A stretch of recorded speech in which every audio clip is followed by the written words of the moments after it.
Sesuai janji, Reno memutuskan untuk memerintahkan Aryo agar membawa Ibu Alia ke rumah dirinya. Kamu jemput Ibu Alia, dan bawa dia ke rumah hari ini juga. Perintah Reno pada Aryo. Mendengar perintah yang dikatakan oleh Reno, Aryo sedikit merasa ada yang berbeda dari sikap majikannya tersebut. Dibawa ke sini, Tuan Muda? Tanya Aryo memastikan. Reno menoleh dengan wajah sedikit kesal dengan pertanyaan orang kepercayaannya tersebut. Apa sekarang aku harus mengulangi perkataanku?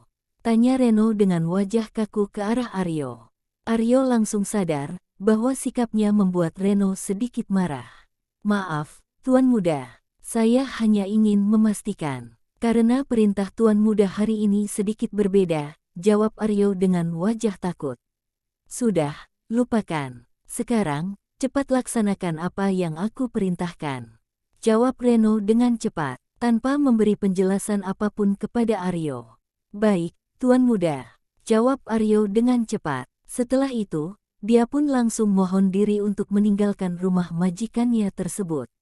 Dengan diliputi dengan perasaan heran dan penasaran, Aryo melajukan kendaraannya menuju kontrakan Ibu Aminah. Sampai di kontrakan Ibu Aminah, Aryo dengan gerakan cepat turun dari mobil dan langsung mengetuk pintu kontrakan Ibu Aminah. Nak Aryo, ada apa? Ini masih pertengahan bulan. Bukankah biasanya kamu datang setiap akhir bulan ke sini? Tanya Aminah dengan heran. Ada hal penting yang ingin aku katakan pada ibu. Jawab Aryo lalu beranjak masuk ke kontrakan Ibu Aminah dan duduk di ruang tamu sederhana rumah kontrakan tersebut. Hal penting apa? Apa terjadi sesuatu pada Alia? Tanya Aminah dengan raut wajah tegang. Bukan seperti itu. Hari ini, ibu harus ikut denganku ke rumah Tuan Muda. Jawab Aryo dengan cepat. Apa ini artinya saya bisa bertemu dengan Alia? Apa masa perjanjian Alia dengan Tuan Mudamu itu sudah berakhir? Apakah sekarang putriku sudah bisa bebas dari Tuan Mudamu itu? Tanya Aminah dengan antusias. Aryo yang tidak tahu tujuan dari Reno memerintahkan dirinya menjemput Ibu Aminah langsung memberi keterangan kepada Ibu Aminah sesuai dengan apa yang dia ketahui. Aku tidak tahu, Bu. Tuan Muda hanya memerintahkan saya untuk menjemput ibu dan membawa ibu ke rumah Tuan Muda sekarang juga. Jawab Aryo. Mendengar jawaban Aryo, Aminah menjadi semakin khawatir. Dia sangat takut terjadi sesuatu pada putri satu-satunya tersebut. Ada apa ini? Apa Alia melakukan kesalahan lagi?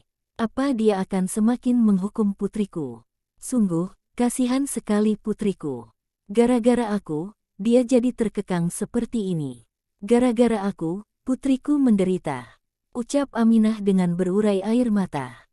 Aryo tak tahu harus berbuat apa menghadapi Ibu Aminah yang menangis seperti itu.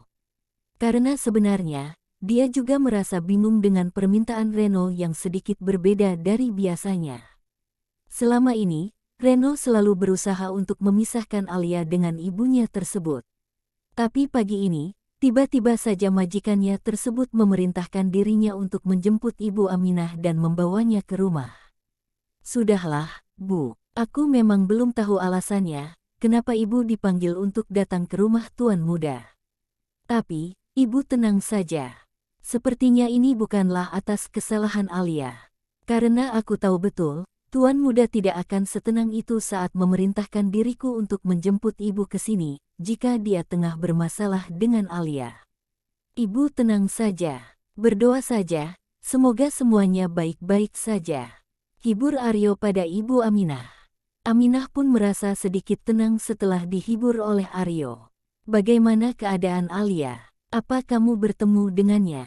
Tanya Aminah dengan raut wajah penasaran kepada Aryo. Maaf, Bu. Aku sudah lama tidak berinteraksi dengan Alia. Tapi, yang aku tahu, mereka baru saja pulang dari berbulan madu ke Bali. Selama beberapa hari, dan mereka baru kembali kemarin dari liburan mereka tersebut. Jawab Aryo dengan jujur. Mata Aminah menyipit mendengar perkataan Aryo. Sungguh, dia tak menduga sedikitpun jika putrinya bisa pergi berbulan madu dengan suami yang terpaksa dia nikahi tersebut.